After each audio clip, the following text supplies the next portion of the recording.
He was the shepherd who silenced giants, the poet whose voice stirred heaven, the outlaw turned king, crowned not by ambition but by anointing.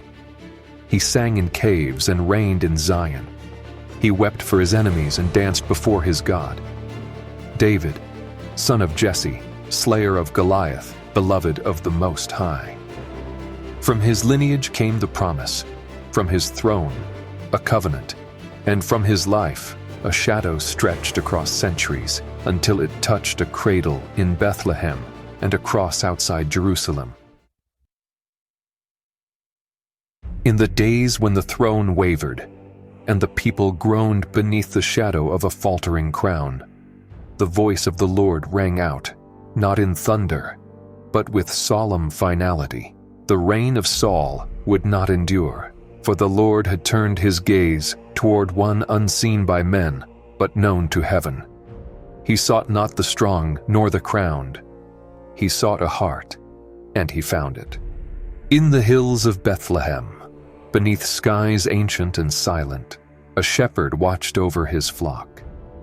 The wind danced through olive trees, and the stars looked kindly upon the youth who sang with a soul poured out like incense. His was not the voice of a courtier, nor the bearing of royalty.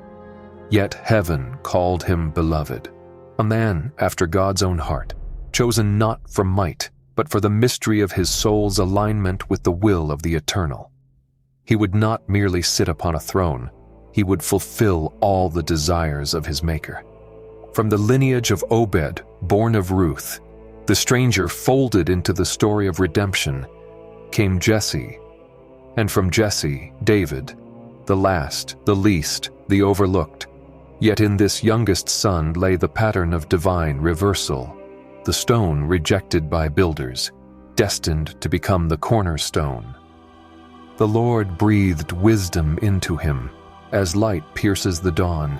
In secret, he composed sacred songs, not from vanity, but from vision, songs like rivers, flowing from the sanctuary of his heart to the courts of heaven, songs to accompany the daily offerings, to sanctify time, to awaken souls.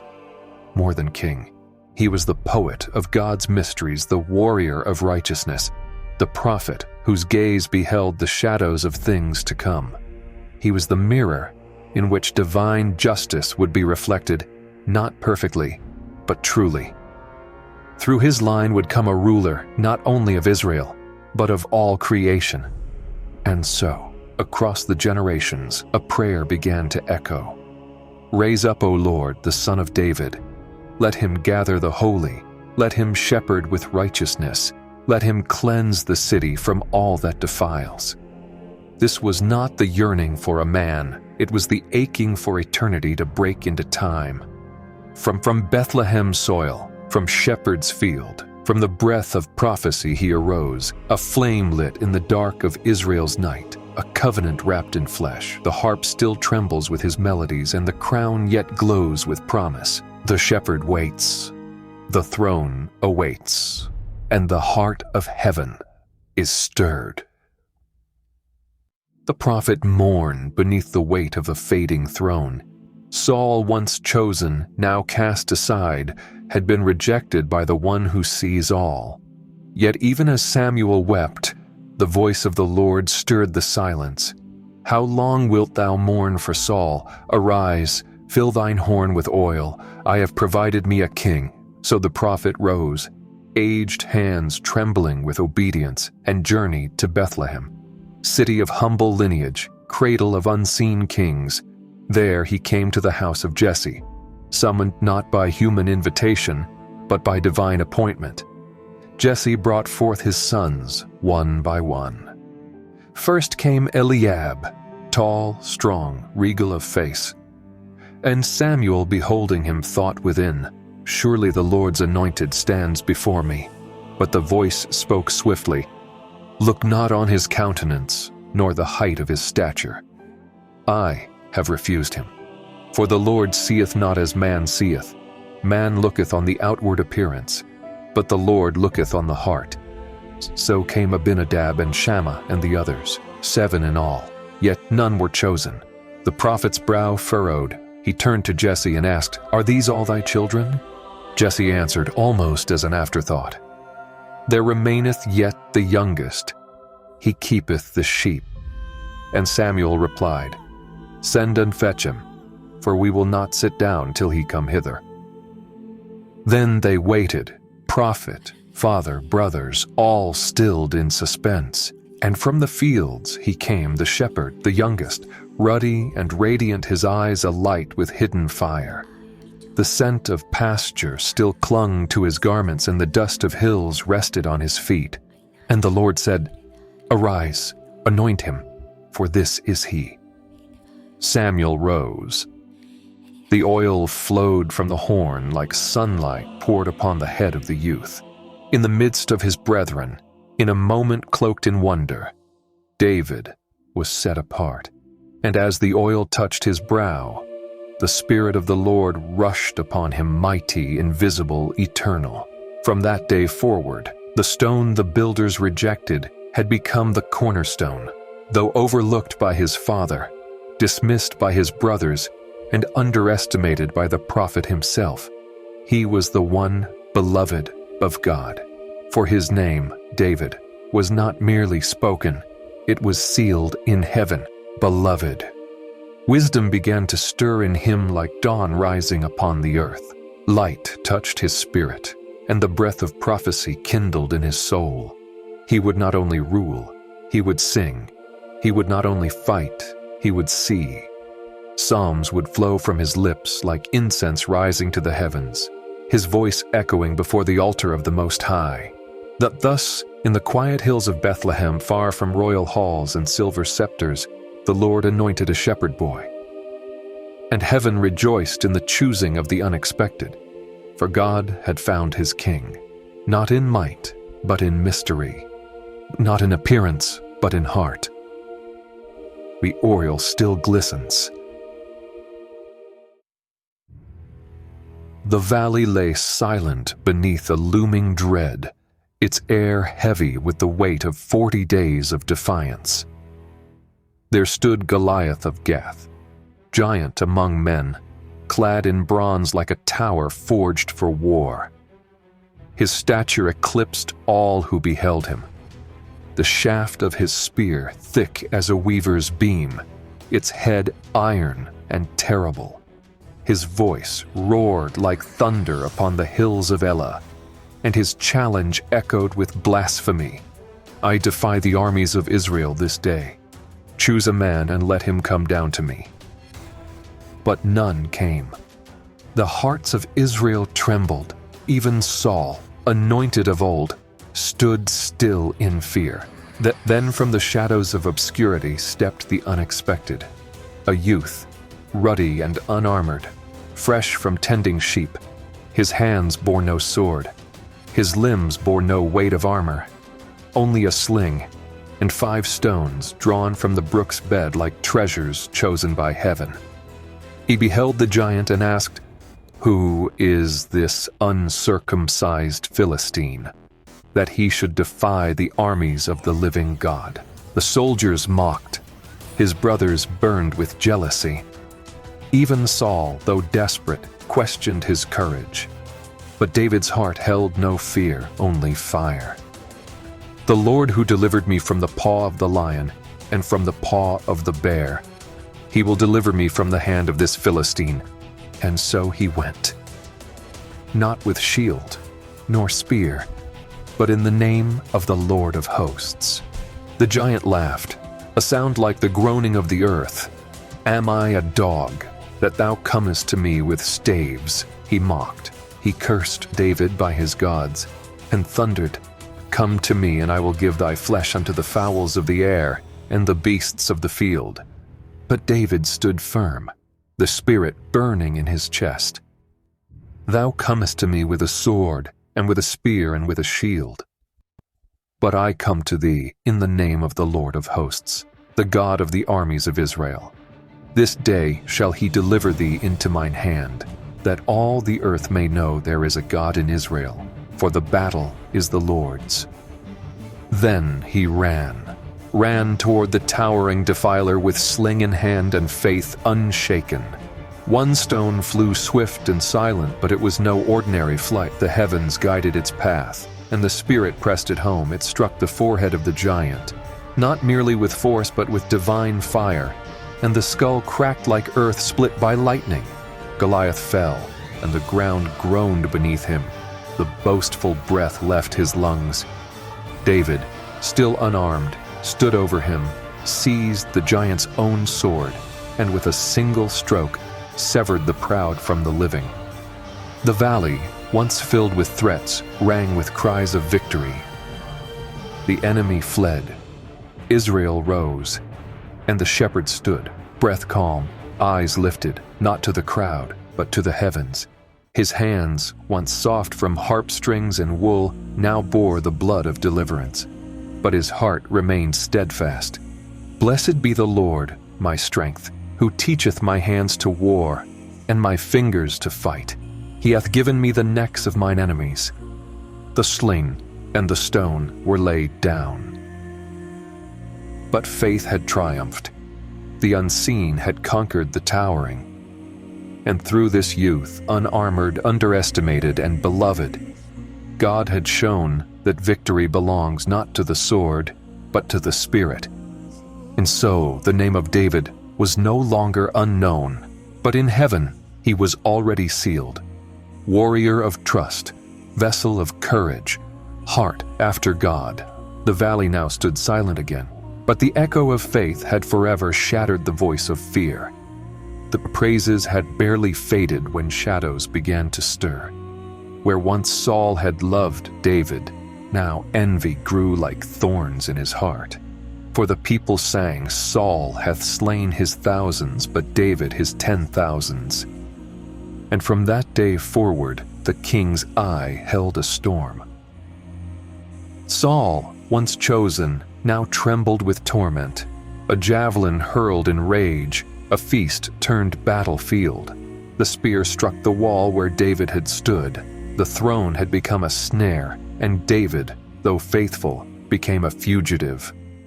Thus began his exile. Into the wilderness he fled, pursued not by foreign enemies, but by the anointed of God himself. Mountains became his refuge, caves his chambers, and star-draped nights his only witness. The chosen of the Lord was now the hunted, walking the thin line between promise and peril. Yet even in hiding, mercy was his mantle. In a cave in the wilderness of En-Gedi, Saul entered unknowing. His life lay exposed before the man he sought to kill. David crept forward, not with dagger but with trembling hand, and cut only the edge of the king's robe. Later he bowed and cried, The Lord forbid that I should do this thing unto my master, the Lord's anointed. I will not stretch forth mine hand. And again, when Saul slumbered in the camp, and his spear lay beside him like an open gate to vengeance, David's companion whispered, Let me strike. But David answered, Destroy him not, for who can stretch forth his hand against the Lord's anointed and be guiltless? But though chased, betrayed, and driven into foreign lands, he would not seize the throne by force. Among the Philistines he dwelt, veiling his truth, pretending madness to escape their suspicion, and still he waited. The Psalms became his shelter. In secret places his voice rose in prayer. I sought the Lord, and he heard me. The angel of the Lord encampeth round about them that fear him. Many are the afflictions of the righteous, but the Lord delivereth him out of them all. He cried from caves, Refuge failed me. No man cared for my soul. Bring my soul out of prison, that I may praise thy name. The wilderness became his crucible. Hunger and cold, betrayal and fear, all refined the shepherd's soul. He became not just a king in waiting, but a vessel tempered by mercy, restraint, and reverence for the timing of God. Let him alone establish the time. David declared beneath the stars, I shall not put forth my hand to take a kingdom which the Lord hath not yet given. In this, he became the righteous sufferer, the one who bore injustice without striking, who endured exile without complaint. A crown lay ahead, but he would not grasp it. He would wait until the Lord, and the Lord alone, placed it upon his head. So the wilderness echoed with songs, and the caves kept watch, and heaven marked a man not for seizing but for surrender, not for vengeance but for trust. And the crown, though unseen, began to take shape in silence. The hills of Gilboa were strewn with silence and steel. The clash of kings had ceased, and with it the last breath of Saul, the anointed fallen. Beside him, Jonathan lay still, the prince of loyalty, the brother of David's soul. The sword had taken them both.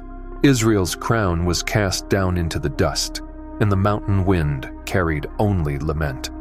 When word reached David, he tore his garments with trembling hands. He and his men wept until the day faded into dusk. They fasted, not for victory but for loss of a father king and of a friend more dear than life. And David lifted his voice and sang a lament for the fallen. The beauty of Israel is slain upon thy high places. Saul and Jonathan were lovely and pleasant in their lives, and in their death they were not divided. They were swifter than eagles, stronger than lions. He did not curse the one who pursued him. He did not rejoice in the death of his enemy. His tears flowed not for the throne, but for the broken sword of Israel. I am distressed for thee, my brother Jonathan. Very pleasant hast thou been unto me. Thy love to me was wonderful, passing the love of women. How are the mighty fallen, and the weapons of war perished.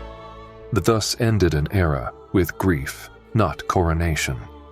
Then David sought the Lord. He did not ascend by ambition, but by inquiry. Shall I go up? He asked. And the voice answered, Go up to Hebron. So he went. And there, among the tribe of Judah, the men gathered. They anointed him king, not over all, but over one tribe. A crown of patience, not conquest.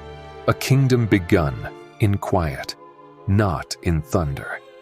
From the cave to the crown, from wilderness to scepter, yet still he bore the heart of a shepherd. Not with trumpet or chariot did he rise, but with oil and reverence. He had learned to wait, to weep, to serve, and in the stillness the psalm rose.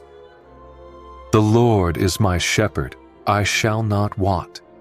He leadeth me beside still waters. He prepareth a table before me in the presence of mine enemies. Surely goodness and mercy shall follow me all the days of my life. So began the reign of David, not in triumph, but in tears, not in conquest, but in consecration.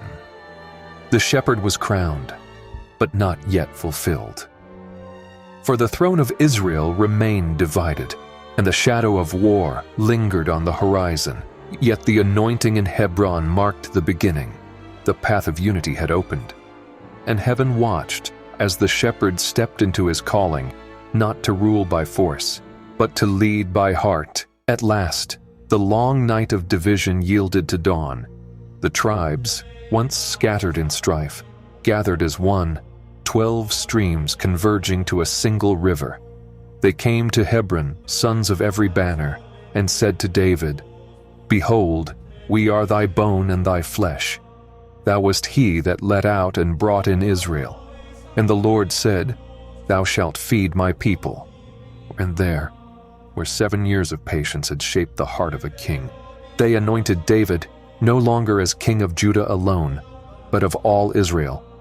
30 years old he stood, the oil of unity upon his brow, and the weight of destiny beneath his feet. But the kingdom needed a heart. So David set his gaze toward the stronghold of Zion, Jerusalem, city of stone and silence, held by the Jebusite, untouched by tribal claim.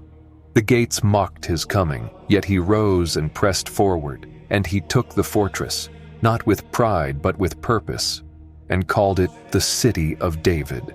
There, in that place of promise, he grew great, not by sword alone, but because the Lord of hosts was with him. Jerusalem, once neutral and unmaimed, became the dwelling place of kings and the future footstool of the Most High. Yet still, something sacred remained outside the walls, the Ark of the Covenant, the throne of the invisible. David yearned not just for rule, but for presence. "Let us bring again the Ark of our God," he cried, "for we sought it not in the days of Saul." With trumpet blast and sacred shout, the procession moved. Priests bore the Ark on shoulders, and joy surged through the streets like fire through dry wood. Before the Lord, David danced, his whole body an offering, his heart unshackled. His crown did not hinder, nor did shame silence his praise. Thus the ark entered Zion, and heaven drew near. God had come to dwell among his people, not in a tent alone, but in the center of the kingdom. And David vowed in the quiet of his soul, "I will not rest until I find a place for the Lord, a habitation for the mighty one of Jacob." And the Lord answered, "Of the fruit of thy body will I set upon thy throne. There will I make the horn of David to bud." So was born the golden age, not in wealth, but in wonder, not in triumph only, but in holy togetherness. King and people, city and sanctuary, earth and heaven aligned. And Jerusalem stood, a city claimed by none, belonging to all, a mountain crowned with worship, a throne awaiting eternity.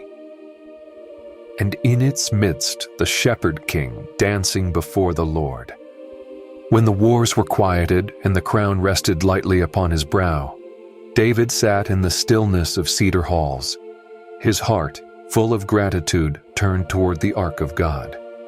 How could the king dwell in a palace, while the presence of the Almighty remained beneath curtains? So he spoke to Nathan the prophet. "See now, I dwell in a house of cedar, but the ark of God dwelleth within curtains." And in this David's desire was holy. He sought not glory, but a resting place for the Most High. But that night, heaven replied. The word of the Lord came to Nathan, not with affirmation, but with awe-filled reversal. "Shalt thou build me a house? Was I not with Israel when I walked in a tent and in a tabernacle?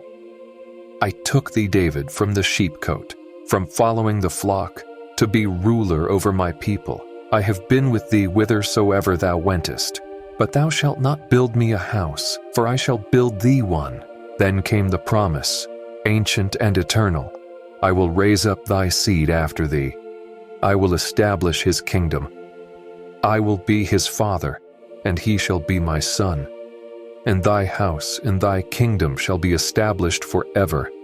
Thy throne shall be established forever." Not merely a house of stone, but a lineage, one that would stretch beyond time, from son to son, until the day the true king would rise, born of David, to rule in righteousness without end. And when David heard these words, he went in and sat before the Lord. No robe, no crown, only awe. "Who am I, O Lord God, and what is my house, that thou hast brought me hitherto? Thou art great, O Lord God, for there is none like thee. And now let thy word be fulfilled. Let the house of thy servant be established before thee." He did not dance this time. He bowed. A king, silenced by mercy, humbled by eternity. And from that moment, the seed was promised. Not merely Solomon who would raise a temple, but one yet to come. Holy, eternal, called the Son of the Most High.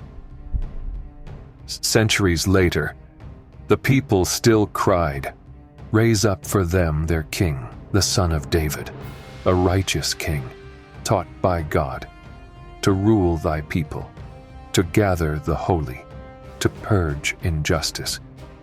And even among the keepers of scrolls in the wilderness it was written, He shall sit on the throne of David forever. He shall be called the Son of God. Thus was born the covenant not made by human hands, a throne that no sword could shatter, a kingdom not bound to earth alone. The Lord had sworn in truth unto David, and he would not turn from it. And David, once a shepherd, once a fugitive, now a king, became more than a monarch. He became the branch, the root, the shadow of the one to come. A house was promised, a throne was set, and heaven had spoken. He smote the Philistines, and the borders of old were reclaimed.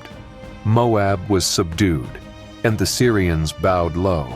From the strongholds of Hadadezer to the gates of Damascus, the shadow of David's might spread like morning sun across the land.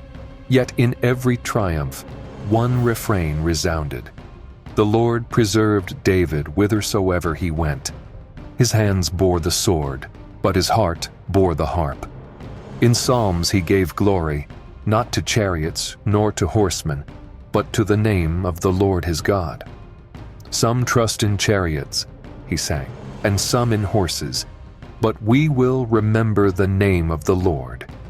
And David reigned over all Israel. But more than a warrior, he became the judge of the people. He executed righteousness and equity, not with cold decree, but with wisdom born of fear and fellowship with the holy.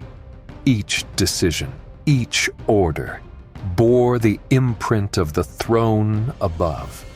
Even as battle flames dimmed, mercy rekindled. "Is there any left of the house of Saul," he asked one day, "that I may show him kindness for Jonathan's sake?" And he summoned Mephibosheth, the crippled son of the fallen prince. He restored to him the lands of his father, and bade him eat always at the king's table. Justice and mercy kissed beneath the canopy of covenant. But peace was never complete. The Ammonites in their pride shamed David's messengers, shaving beards and garments. And the king did not rage, but he responded. His armies rose again, and the fields bore the thunder of war. Yet even in the clash the cry rang forth, "Give us help from trouble, O God, for vain is the help of man. Through thee we shall do valiantly." His victories echoed across nations. His name rose in the courts of kings, but his spirit remained bowed, his strength clothed in reverence. For it was said, "He was anointed by the Most High." The Spirit of God went before him in battle, and he wrote psalms for the daily offering. Thus was David not only king, but warrior prophet, a commander of armies, and also of worship. His sword gleamed, yet so did his harp. His throne upheld justice, and his soul prepared for the sanctuary yet to be built. Every victory carved the path for peace. Every conquest cleared ground for holiness. The temple he would not build, but through his wars he made ready the silence in which it would rise. So David marched with blade and with blessing. His enemies trembled. His people rejoiced, and heaven walked with the king. It was spring, when kings go to war, but David remained behind. One evening, he rose from his bed and walked upon the roof of his house. The city lay beneath him, still and unsuspecting, and from that height, he beheld her. She bathed in silence, clothed in moonlight, unaware of the eyes that watched. She was beautiful, radiant with purity. But where the gaze lingers, the soul may falter, and desire awakened.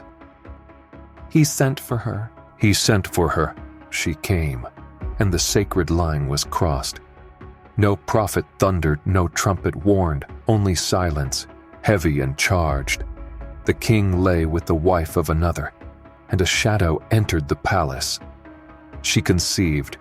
To cover the seed of sin, David summoned Uriah, soldier, loyal servant, husband of the woman now stained by royal trespass.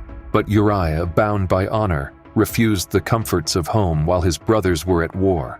He slept at the palace gate, steadfast and unsuspecting. Then David wrote, a letter sealed with betrayal. Set Uriah in the forefront of the battle, and withdraw that he may fall. And Uriah, faithful unto death, carried his own sentence to the field. The sword did its work, and the man who stood for integrity fell where no enemy had brought him, by the will of his king. Then the prophet came. Nathan stood before the throne, and spoke not with wrath, but with a story. There were two men, one rich, the other poor.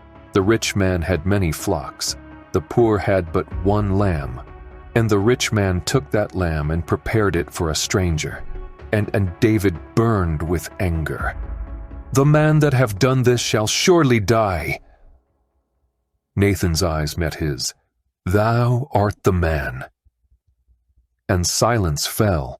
David, pierced not by sword, but by truth, whispered, I have sinned against the Lord. Nathan replied, The Lord also hath put away thy sin. Thou shalt not die, yet the child shall not live, and the sword shall not depart from thy house. The throne shook. The man after God's heart had stumbled, not in battle, but in desire, not before Goliath, but upon the roof. Then David wept. He lay upon the ground, he fasted, he refused comfort. And from the ashes of his soul rose a cry that would echo through generations. Have mercy upon me, O God, according to thy loving kindness. Wash me thoroughly from mine iniquity, and cleanse me from my sin. Create in me a clean heart, O God, and renew a right spirit within me. The sacrifices of God are a broken spirit, a broken and a contrite heart, O God, thou wilt not despise. The child died, and in that mystery, mercy and consequence mingled. For though forgiven, the sword would remain. And yet, from this sorrow, a promise would unfold. The womb once marked by scandal would birth Solomon, bearer of wisdom, builder of the temple, heir to the covenant. Some would say she was destined for him from the beginning. Others would say he reached before the appointed time. But all would see this, that even kings can fall, even the beloved can break. Yet in breaking they may rise, not by might, nor merit, but by mercy. And from the ashes of guilt, grace can still grow. The prophet's voice had once declared, The sword shall never depart from thy house. And now the blade turned inward. In the chambers of the royal palace, innocence was shattered.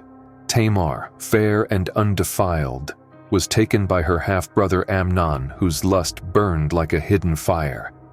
He spoke not of love, but seized. And when her cries faded into silence, she tore her garment of many colors and placed ashes upon her head. A daughter of the king, defiled and desolate, David heard. And he was very wroth, but he did not act. Love for the firstborn became a silence more cruel than vengeance. Justice did not fall from the throne, it vanished into the shadows. Absalom watched. He saw his sister's pain and his father's stillness, and in that vacuum another voice rose, cold, determined. 2 years passed in quiet fury. Then at a feast, wine flowed, and with it, blood. Smite Amnon, Absalom commanded, and the sword struck. The son who violated was slain by the son who avenged. David wept. One son dead, another fled, and still the silence deepened. For 2 years Absalom dwelled in exile.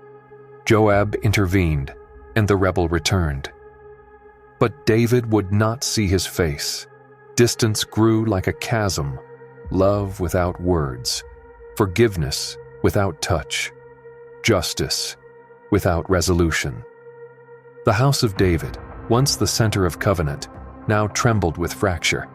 The king who danced before the ark now walked among ruins of his own making, and the seed of rebellion took root, not in foreign fields, but in the hearts of his own sons. The book of wisdom spoke it plain. King withheld judgment, and his sons did that which was evil. One violated the house, another shed his brother's blood, and the Lord was silent no more. And from David's spirit rose a cry, a psalm birthed in dread. Lord, how are they increased that trouble me? Many are they that rise up against me. I cried unto the Lord with my voice. I laid me down and slept. I awaked, for the Lord sustained me. I will not be afraid of 10,000s of people that have set themselves against me round about. He was no longer only king. He was a father, broken, a man surrounded, a heart unraveling. The sword was in the house, not from Philistine nor giant, but from within the gates of Zion itself. And the storm had only begun to rise. He was beloved, and he was broken. Absalom, son of the king, wore beauty like a crown and pride like a robe. His hair flowed like rivers of gold. His words were smooth as oil. In the gates of Jerusalem, he stole hearts, not with sword, but with smiles. He whispered justice where his father had been silent. And slowly, the kingdom leaned toward him. Let me go to Hebron, he said. But his vow was not prayer, it was a rising. Trumpets sounded, spies moved, and the son declared himself king. David fled. A king who once ruled giants now crossed the brook Kidron in weeping. His head covered, his feet bare, he moved as he once had in youth, not crowned but pursued, and all the land wept with him. The mountain path wound like sorrow around the city. Ark and priest stood ready, but David sent them back. If I find grace, I shall return. If not, let him do as seemeth good. Thus the shepherd fled again, not from Saul, but from his own blood, and as he walked, his soul sang. Lord, how are they increased that trouble me? Many there be that rise up against me. But thou, O Lord, art a shield for me, my glory, and the lifter up of mine head. The forest of Ephraim, the rebellion met its end. The armies clashed beneath shadowed boughs, and Absalom, riding swift beneath the trees, was caught, not by sword, but by the locks of his own glory. His hair, once praised in every corner of Israel, entwined him in judgment. Suspended between heaven and earth, he hung, neither son nor sovereign, neither condemned nor crowned.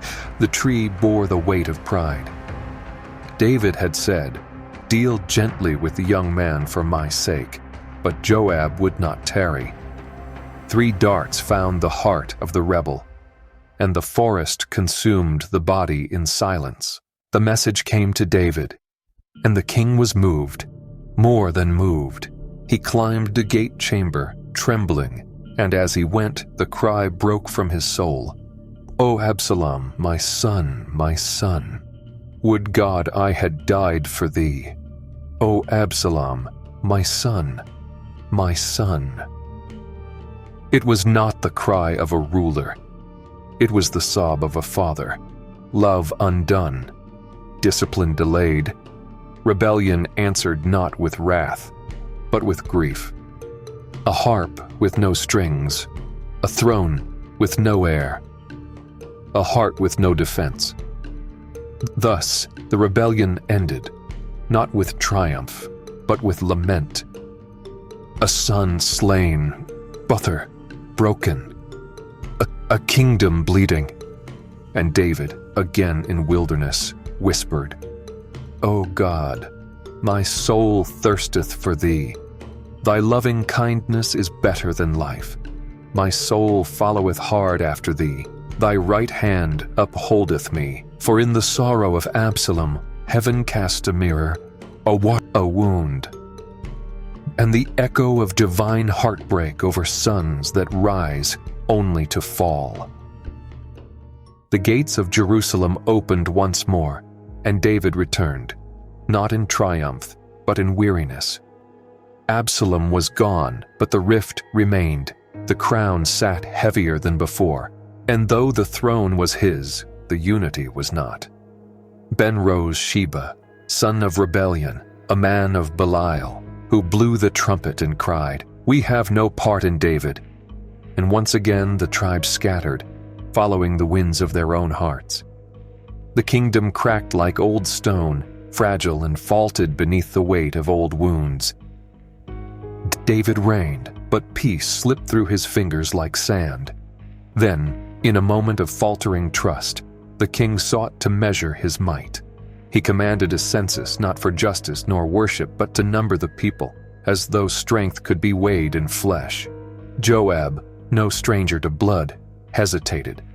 "Why delight in this thing, my lord?" But the order stood. And when the counting was done, the heart of David smote him. "I have sinned greatly, in that I have done. O Lord, take away the iniquity of thy servant." But judgment had already stirred. The sword of pestilence swept through the land, unseen and unresisted. From morning till the appointed hour, death walked silently, and 70,000 fell beneath its shadow. Israel trembled. The king wept. Then came the word of the prophet Gad. "Raise an altar to the Lord on the threshing floor of Araunah the Jebusite." David went, and when Araunah offered the field freely, the king replied, "Nay, but I will surely buy it at a price. I will not offer unto the Lord that which costs me nothing."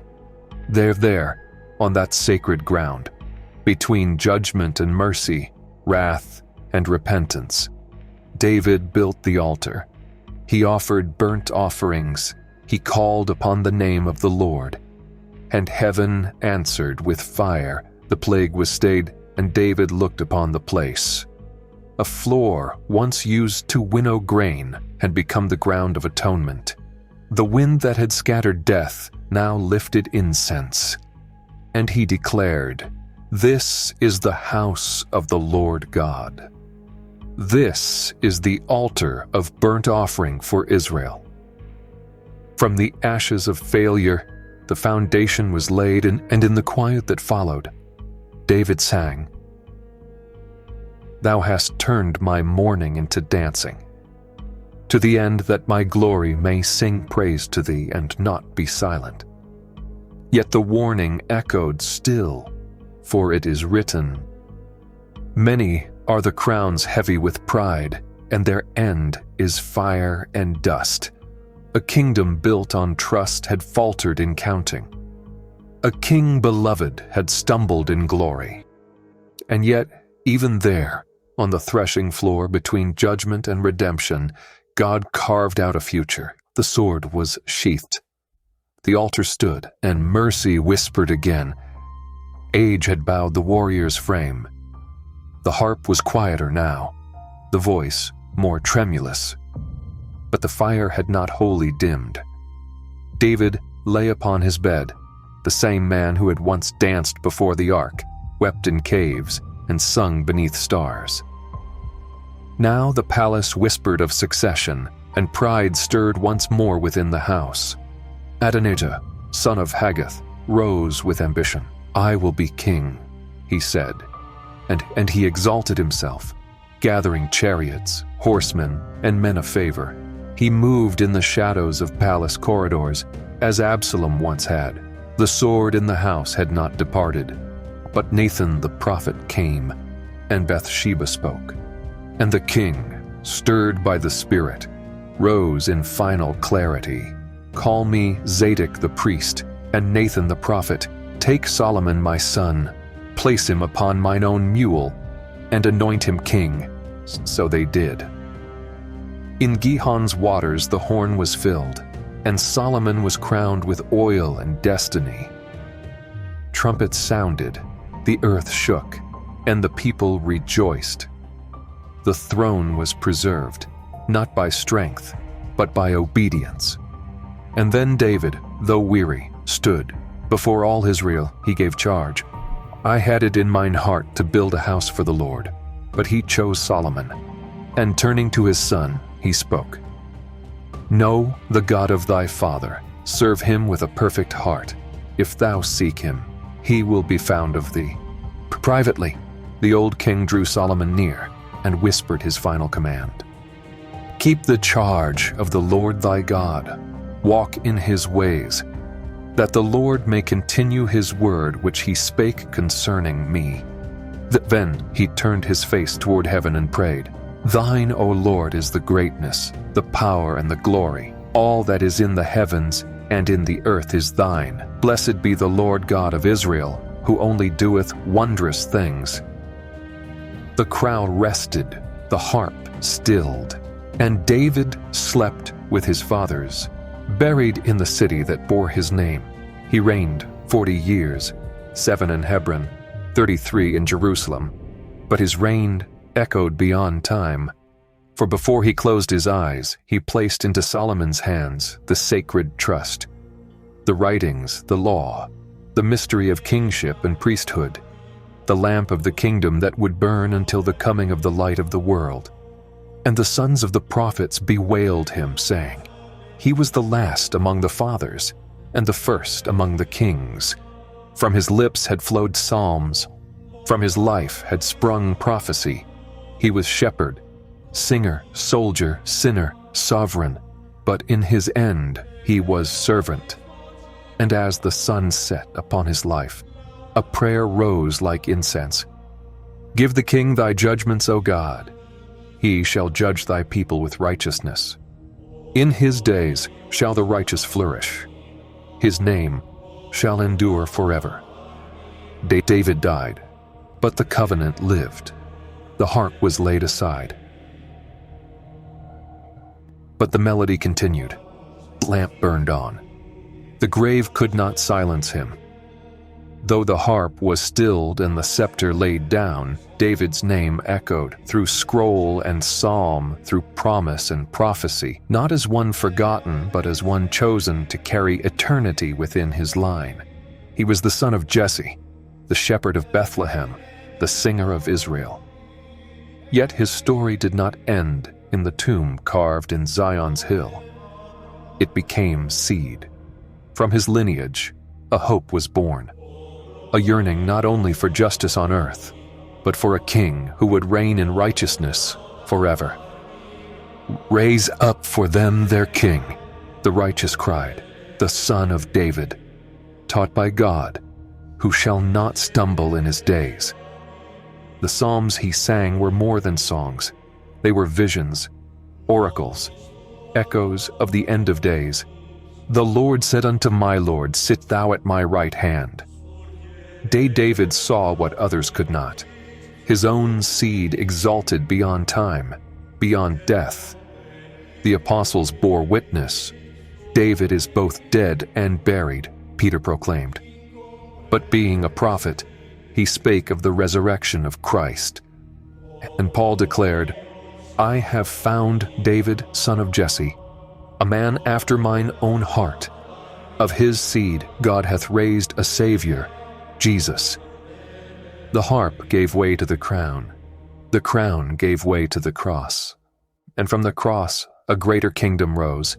The book of generations opens with his name, the son of David, the son of Abraham.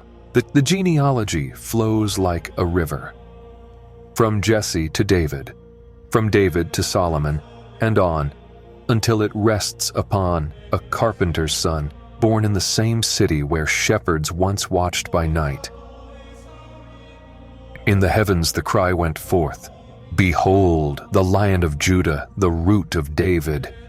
Not just a king upon a throne, but the Lamb slain, worthy to open the scroll, worthy to judge, worthy to reign forever. And in the scrolls of the lies it is written, David prophesied with instruments before the Most High. He foresaw the end of days. His heart was not merely for worship. It was a vessel of revelation. His crown was not mere gold. It bore the weight of divine promise. And his name, once spoken in Bethlehem's hills, now resounds at heaven's gates. He was the bridge between man and Messiah, between dust and destiny. His failures could not sever the covenant. His tears could not drown the promise. David lived, David died, but the seed endured. And through that seed, the kingdom came, this son and shall reign forevermore.